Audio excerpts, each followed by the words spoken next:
Assalamualaikum warahmatullahi wabarakatuh. Halo sahabat bahasa, kenalin aku Syura Anjeliska dengan NIM 220171810, mahasiswa Sastra Indonesia Universitas Negeri Padang. Dalam video kali ini aku akan jelasin materi mengenai analisis makna denotatif dan konotatif dalam podcast Denny Sumargo yang berjudul Tuhan, Agama, dan Keyakinan. Tuhan cuma satu, kenapa agama bisa berbeda? Sebelumnya teman-teman tahu nggak nih apa yang dimaksud dengan kalimat yang bermakna denotatif dengan kalimat yang bermakna konotatif? Untuk teman-teman yang belum tahu, akan aku jelaskan sedikit mengenai kalimat yang bermakna denotatif dan kalimat yang bermakna konotatif.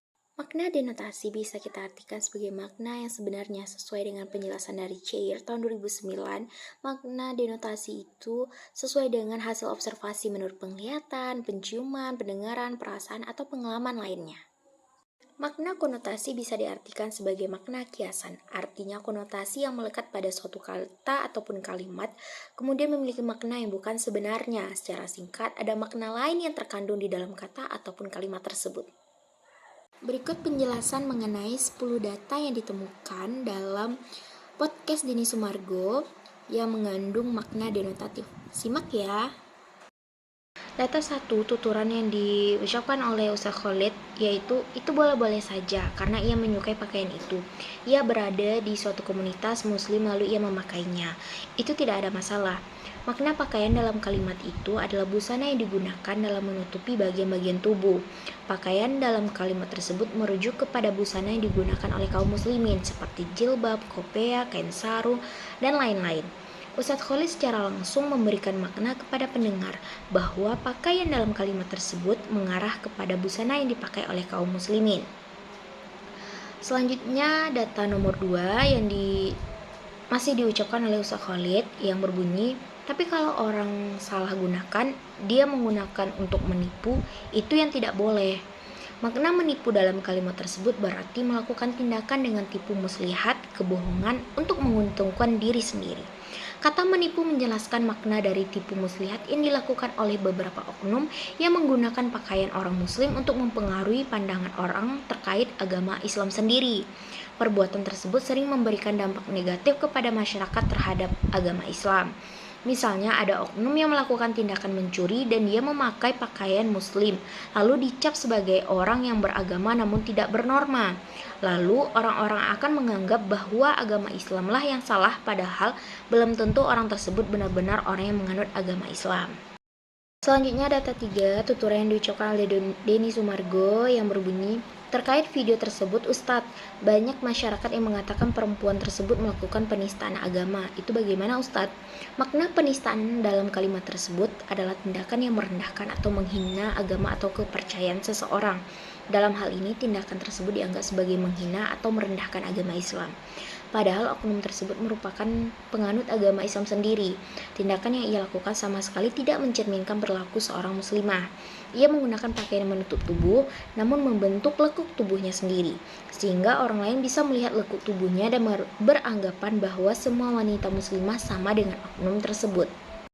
Selanjutnya data 4, yang tuturan yang diucapkan oleh Ustadz Khalid, yaitu cuplikan seperti ini kan sudah jelas arahnya, semua orang bisa membaca ini semua sebenarnya lebih kepada pornografi, terus ia tampil dengan hijabnya. Makna pornografi dalam kalimat tersebut adalah tingkah laku secara erotis yang membangkitkan nafsu orang yang melihatnya. Dalam hal ini pornografi terlihat dari video yang dilakukan oleh oknum perempuan yang menggunakan hijab tersebut. Dalam video tersebut, ia melakukan tindakan menjilat es krim yang dipegang oleh seorang laki-laki dan meletakkan es krim tersebut sejajar dengan alat vital laki-laki tersebut.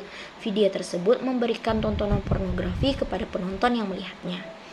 Lanjut, masuk ke data kelima, yaitu yang masih diucapkan oleh Ustadz Khalid yang berbunyi, dalam lingkup Islam, Islam tidak membolehkan mengkonsumsi babi. Berarti dengan ia memakan babi itu pelanggaran dalam Islam. Ditambah ia membaca bismillah, seakan-akan di sini memang untuk menunjukkan kepada publik kalau memakan babi itu dibolehkan, padahal tidak boleh dalam agama Islam.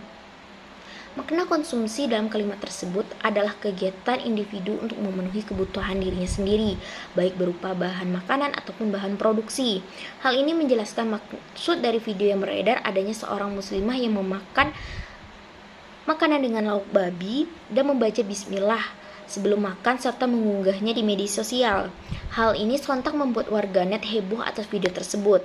Sudah jelas dalam agama Islam memakan babi hukumnya haram, akan tetapi oknum tersebut malah memakannya dan menganggap tindakannya tidak salah. Lanjut ke data nomor 6, tuturan yang diucapkan oleh Ustaz Khalid yang berbunyi, tidak akan pernah ditemukan ada orang muslim yang secara sengaja padamin listrik tetangganya karena dia non-muslim atau mengganggu ibadah agama orang lain. Jika ada yang melakukan itu, berarti itu individual. Makna padamkan dalam kalimat tersebut adalah mematikan atau membuat sesuatu berhenti menyala. Hal ini jelas maknanya yaitu mematikan lampu orang lain karena perbedaan keyakinan. Ustaz Khalid memberikan contoh kepada penonton terkait bagaimana umat muslim menghargai agama orang lain tanpa mengganggu mereka. Akan tetapi, jika ada yang melakukan hal-hal tidak terpuji tersebut, jangan salahkan agama Islamnya sebagai agama yang dianutnya. Salahkan individu yang melakukannya sebab ajaran dalam agama Islam tidak mengajarkan hal-hal yang dapat mengganggu kedamaian seseorang. Selanjutnya, data nomor 7, tuturan yang diucapkan oleh Denny Sumargo yang berbunyi, banyak teman-teman muslim yang mengajak untuk menjadi mu'alaf, tapi kadang-kadang bahasanya kita sudah ingatkan tapi tidak mau. Bolehkah kita mendoakan yang buruk atau melaknatkan orang tersebut? Makna mengajak dalam kalimat tersebut adalah meminta atau menyuruh seseorang untuk melakukan sesuatu yang sudah kita lakukan. Hal ini berkaitan dengan perilaku ataupun tindakan seorang muslim yang meminta orang lain untuk menganut agama Islam dan meninggalkan agama yang sudah dianut sebelumnya. Selanjutnya data nomor 8, tuturan yang diucapkan oleh Ustaz Khalid yang berbunyi, malam itu ia berdoa sendiri, ia meminta petunjuk. Makna berdoa dalam kalimat tersebut adalah mengucapkan atau memanjatkan doa kepada Tuhan. Hal ini dilakukan oleh seseorang yang mengimani agama atau ia yakin akan suatu zat yang telah menciptakannya. Ia berserah diri kepada Sang Pencipta untuk segala masalah yang akan terjadi di dalam hidupnya dan meminta solusi dari masalah tersebut. Selanjutnya, data nomor 9, tuturan yang diucapkan oleh Ustaz Khalid yang berbunyi, di dalam Islam itu ada yang namanya istikhoro. Makna istikhoro dalam kalimat tersebut adalah meminta atau memohon kepada Allah Subhanahu wa Ta'ala agar diberikan pilihan yang benar. Hal ini berkaitan dengan seorang muslim yang berserah diri kepada Allah meminta petunjuk agar ia tidak salah dalam memilih suatu keputusan. Artinya ia tidak gegabah dalam mengambil suatu keputusan dalam hidupnya. Dan yang terakhir, data nomor 10, tuturan yang diucapkan oleh Denny Sumargo yang berbunyi, ada pertanyaan menarik mengenai isu di tengah masyarakat, yaitu menikah beda agama. Itu gimana Ustadz? Makna beda agama dalam kalimat tersebut adalah dua orang insan yang berbeda keyakinan atas agama yang dianutnya. Hal ini masih menjadi perdebatan bagi masyarakat yang melihat masih banyak orang yang melakukan perkawinan namun berbeda keyakinan. Di dalam agama Islam sendiri dianjurkan untuk menikah dengan sesama muslim. Selanjutnya yaitu 7 data yang ditemukan mengandung makna konotatif. Simak ya. Selanjutnya yaitu makna konotatif.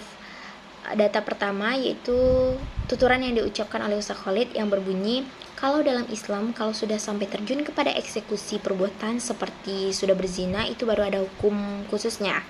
Makna kata terjun dalam kalimat tersebut bukan berarti melompat turun ke bawah, melainkan bermakna pada sesuatu yang sudah berada pada ketentuan agama yang mengatur bagaimana perilaku atau perbuatan seseorang. Seperti halnya perbuatan zina, di dalam agama Islam kan telah dilarang untuk melakukan zina.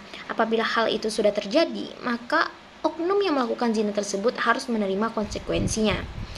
Lanjut ke data yang kedua, yaitu tuturan Ustaz Khalid yang berbunyi, Islam itu penyerahan diri secara totalitas kepada Tuhan alam semesta. Kalimat tersebut mengandung makna lebih dalam tentang keikhlasan, kepasrahan, dan hubungan spiritual yang intim antara individu dan Tuhan. Bukan hanya sekadar tindakan fisik, melainkan rohani juga. Keyakinan inilah yang seharusnya dimiliki oleh seorang muslim. Dengan meyakini akan adanya Tuhan alam semesta, maka ia akan melakukan perintahnya dan menjauhi larangannya. Selanjutnya yaitu data 3, tuturan Isa Khalid, yaitu di dalam Islam ada namanya syahadat. Syarat itu mutlak. Kalimat tersebut mengisyaratkan pentingnya syarat dalam konteks keimanan, menunjukkan bahwa ada konsekuensi berat jika syarat tersebut tidak dipenuhi, dan menekankan komitmen yang diperlukan untuk menjadi seorang muslim. Siapapun yang melakukan hal-hal yang sudah dilarang dalam agama, maka akan menerima balasannya, tergantung perbuatan apa yang dia lakukan, apakah balasannya diterima di dunia ataupun di akhirat kelak.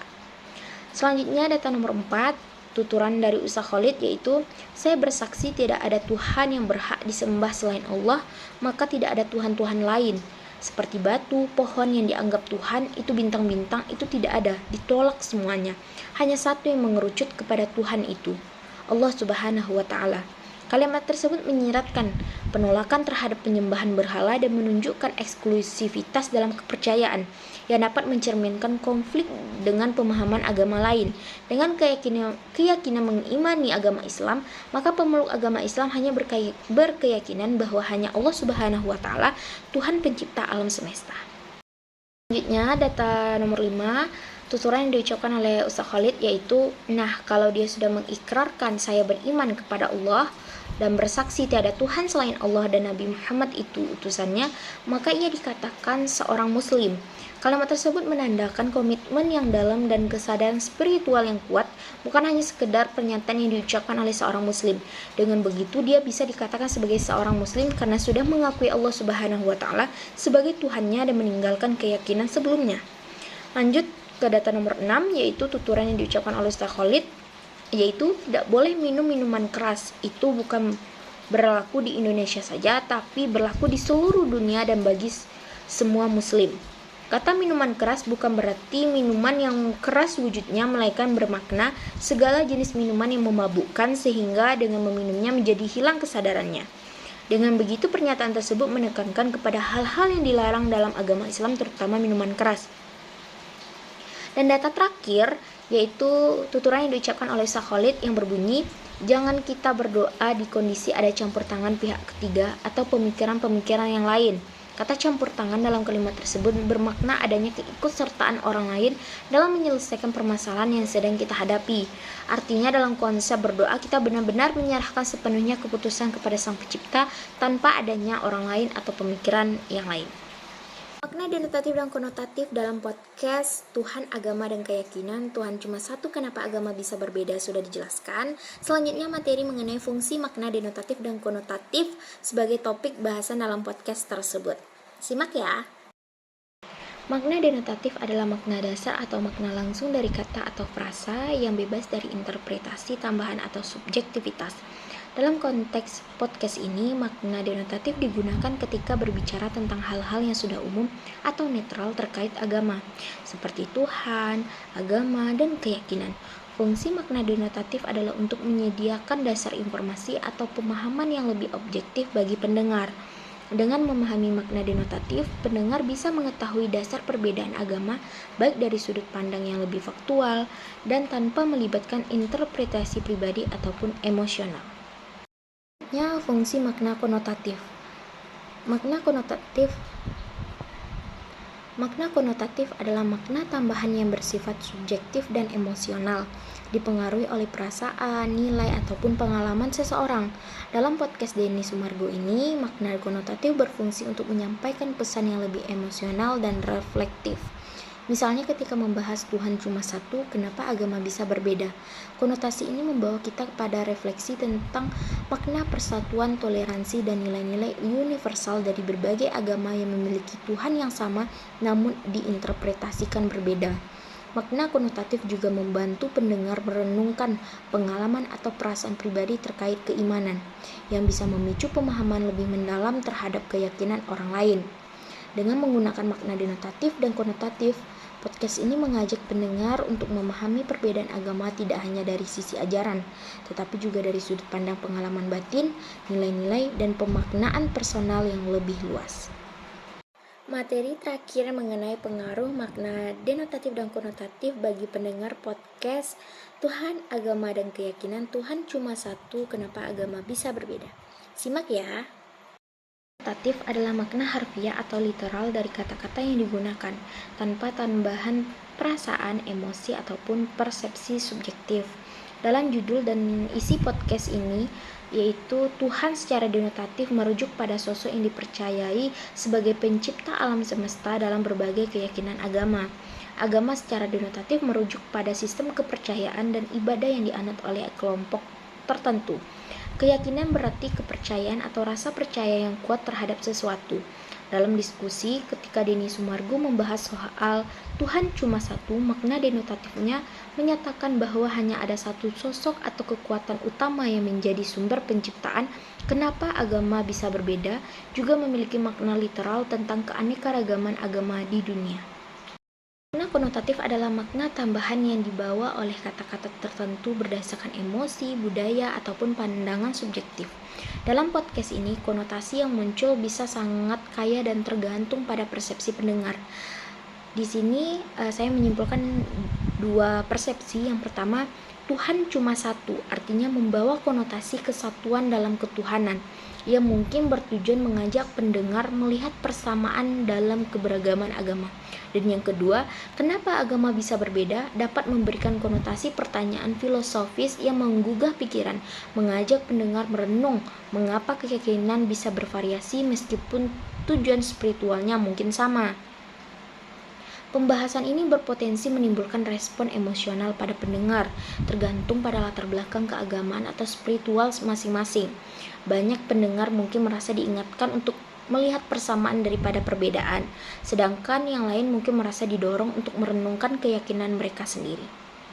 Dapat ditarik kesimpulan bahwa dalam hasil penelitian ini, penulis menemukan makna denotatif dan konotatif dalam podcast Denny Sumargo yang berjudul Tuhan, Agama, dan Keyakinan. Tuhan cuma satu, kenapa agama bisa berbeda? Dalam podcast tersebut, lebih dominan makna denotatif yang terkandung dalam percakapan Denny Sumargo dengan Ustadz Khalid dibandingkan makna konotatif. Dari makna denotatif dan konotatif yang ada, maka dapat disimpulkan fungsi kedua makna tersebut dalam memahami perbedaan agama sebagai topik bahasan dalam podcast tersebut, serta pengaruh dari kedua makna tersebut bagi pendengar podcast Denny Sumargo. Baiklah, sekian presentasi saya pada video kali ini. Semoga bermanfaat untuk teman-teman semuanya. Saya ucapkan terima kasih dan sampai jumpa.